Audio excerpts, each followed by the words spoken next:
দেখুন, প্রথমে এই একরত্তি বাচ্চা মেয়েটিকে যেভাবে নৃশংসভাবে শারীরিক নির্যাতন করে নৃশংস অমানবিক খুন করা হয়েছে, তার পরিবার প্রথম দিন থেকে মুখ্যমন্ত্রী এবং পুলিশকে সাহায্য করেছে, আমাদের কথা শুনেছে। আমরা পরিবারের প্রতি কৃতজ্ঞ। আমি প্রথম ইনসিডেন্টের দিন ফোনে কথা বলেছি, টুইসডে ফিজিক্যালি মিট করেছি ওনাদের সঙ্গে বারুইপুর এসপি অফিসে। স্পেসিফিক 4 জনের নামে ওরা অভিযোগ দিয়েছিলেন। 4 জনকেই পুলিশ খুব প্রপারলি এবং কুইকলি অ্যারেস্টেড করেছে। তারা পালিয়েও গেছিল অনেক দূরে দূরে, বসিরহাটে বাংলাদেশ বর্ডার পর্যন্ত চলে গেছিল। পুলিশ এবং এসটিএফ আমাদের বারুইপুর ডিস্ট্রিক্ট পুলিশ এবং STF under the guidance of the DGP properly তারা করেছেন। এটা তো 1 নম্বর। দ্বিতীয় নম্বর হচ্ছে, বাকি যা ইনসিডেন্ট ঘটেছে আপনারা জানেন, ওই পার্টে আমি যাব না, ওটা সিআইডি ইনভেস্টিগেশন হচ্ছে। আমি ওই পার্টে কোনো কমেন্ট করব না। আমি যেটা পরিবারকে আজকে বলে এসেছি যে কাস্টডি ট্রায়াল হবে এবং কনভিকশনের এক্সিকিউশন এটা কমপ্লিটলি মুখ্যমন্ত্রীর মনিটরিংয়ে হবে। একটা দৃষ্টান্তমূলক নজির আমরা এই কেসে রাখব এবং গভর্নমেন্টের পক্ষ থেকে কিছু দায়িত্ব ছিল, এটা আমি বলবো না। গভর্নমেন্টের কিছু অ্যাসিস্ট্যান্সের বিষয় থাকে যদি ফ্যামিলি রাজি থাকে। ফ্যামিলি রাজি ছিল, আমরা গভর্নমেন্ট পাশে দাঁড়িয়েছি। কিভাবে পাশে দাঁড়িয়েছি ফ্যামিলি যখন দরকার হবে বলবে, আমি বলবো না। দ্বিতীয় হচ্ছে, ইন্দ্রজিৎ মণ্ডলের যে মব লিঞ্চিং, এটা মব লিঞ্চিং আমি বলবো না। এটা কমপ্লিটলি তার নাম পরিচয় দেখে তাকে খুন করা হয়েছে। এর পিছনে ভোটে রিজেক্টেড যারা হয়েছেন তাদের বড় উস্কানি রয়েছে। র্যাডিক্যাল মৌলবাদী গ্রুপও থাকতে পারেন, আমি উড়িয়ে দিচ্ছি না। তাতে যতগুলো ছবি দেখা গেছে প্রত্যেককে পুলিশ অ্যারেস্ট করেছে, thanks to West Bengal police. একজনকে বকখালি থেকে তুলেছে, একজনকে দীঘা থেকে তুলেছে, এবং যাদের যাদের ভিডিও ফুটেজে সোশ্যাল মিডিয়াতে দেখা গেছে একটা 35 বছরের অবিবাহিত যুবক ছেলেকে হাত পা বেঁধে নৃশংসভাবে পিটিয়ে মারা হয়েছে সংগঠিতভাবে। সেক্ষেত্রেও আমরা পরিবারের পাশে দাঁড়িয়েছি। ওর বাবা মার হাতে আমরা আজকে 25 লক্ষ টাকার চেক তুলে দিয়েছি। পুলিশকে ধন্যবাদ, তার বড় ছেলেকে সিভিক ভলেন্টিয়ার্সে চাকরি দিয়েছেন ডিজিপি সাহেব থ্রু সুপারিনটেন্ডেন্ট অফ পুলিশ। এই সূর্যপুর আউট পোস্টে তার ডিউটি। ডিএমকে ধন্যবাদ যে বাড়িটা ভেঙেছিল রিপেয়ার করে দিয়েছে 2 দিনের মধ্যে। বাবার বার্ধক্য ভাতা, মায়ের অন্নপূর্ণা দুটোই ডিএম সাহেব চালু করে দিয়েছে। আমরা এই পরিবারের দায়িত্ব নিয়েছি। ইন্দ্রজিৎকে আমরা ফিরিয়ে দিতে পারবো না। ইন্দ্রজিতের প্রত্যেকটা খুনি সমানভাবে ওই একরত্তি ছোট্ট কন্যার খুনিরা, শারীরিক নির্যাতনকারীরা যেভাবে আমি কথা দিয়েছি কাস্টডি ট্রায়াল হবে, ইন্দ্রজিতের খুনিদেরও তাদেরও খুব চূড়ান্ত চরম ভারতীয় ন্যায় সংহিতাতে যে শাস্তি আছে পাবে। ওই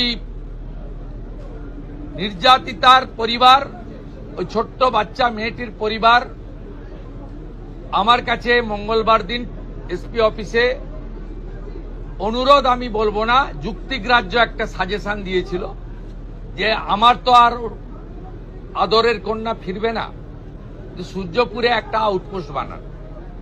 thanks to home secretary Shrimati Sanghamitra Ghosh মহোদয়া, thanks to DGP mister Siddhinath Gupta IPS.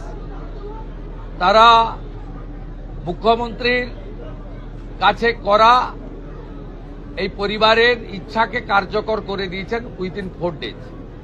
আমি সূর্যপুর আউটপোস্ট উদ্বোধন করলাম।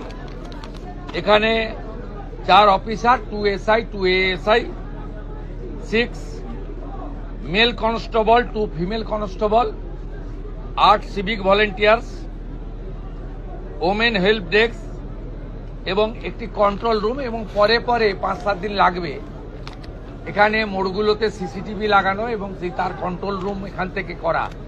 এই কাজগুলো তারা করবেন, আমাকে কথা দিয়েছেন ডিজিপি এবং সুপারিনটেন্ডেন্ট পুলিশ।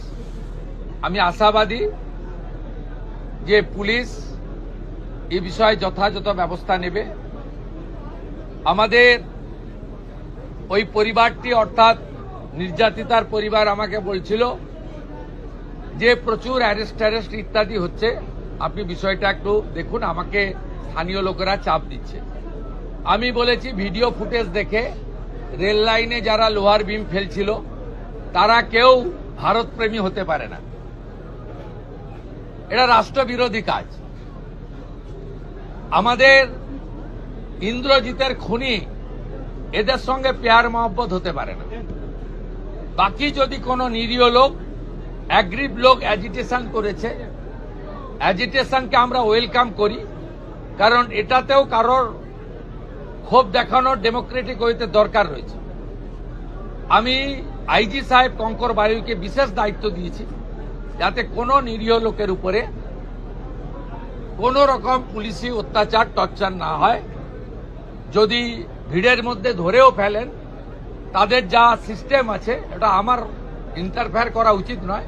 আমি শুধু সাজেস্ট করেছি অ্যাজ এ হোম মিনিস্টার, যদি কোনো ইনোসেন্ট ফেঁসে থাকে তারা দেখবেন, আইজি সাহেব বিশেষভাবে দেখবেন।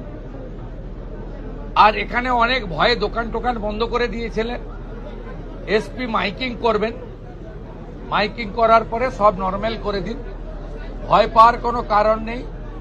খুনিরা, ধর্ষকরা, রেল লাইন যারা ভাঙতে গেছিলেন তারা ভয়ে থাকুক, ভয় পাওয়াটা স্বাভাবিক, তাদের শিক্ষা দেওয়াটাও আমাদের কাজ আইনি পথে।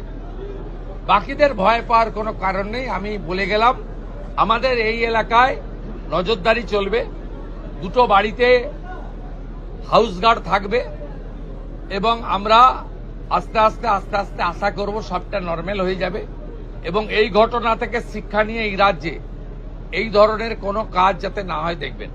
আমি আপনাদের মাধ্যমে গোটা রাজ্যের মানুষকে একটা আপিল করব, কার্য আর কারণ আছে। যে কার্য হয়েছে হিনিয়াস ক্রাইম, এর পিছনে আমি মনে করেছি বেআইনি মদের ঠেক, বেআইনি গাঁজা, চরস, মাদক, এটা একটা বড় কারণ। আপনারা পুলিশকে ইনফর্ম করুন, গোটা রাজ্য জুড়ে ডিজিপিকে বলবো আগামী 2 সপ্তাহ স্পেশাল ড্রাইভ দিন। ব্যাটালিয়নে থাকা লোকজন, আমাদের যেখানে পুলিশরা ডাইরেক্ট কাজে নেই, নর্মাল থানা ওয়ার্ক অনেক বেশি থাকে, তাদেরকে বিশেষ অভিযানে লাগান। সিওদেরকেও এক একটা জেলা দিন। কমপ্লিটলি গোটা রাজ্যে যত বেআইনি মদের ঠেক, যত গাঁজা, চরস, বর্ডারে তো ধরছেন আপনারা, বেঙ্গল এসটিএফ তো rail station, bus stand recce করে ধরছে, প্রতিদিনই ধরছে। কিন্তু একেবারে রুরাল এলাকাতে, গাঁগঞ্জেও এটা একদম সম্পূর্ণ উপড়ে ফেলা দরকার রয়েছে, যাতে এই সামাজিক দূষণ থেকে আমরা আমাদের পরিবেশকে বাঁচাতে পারি।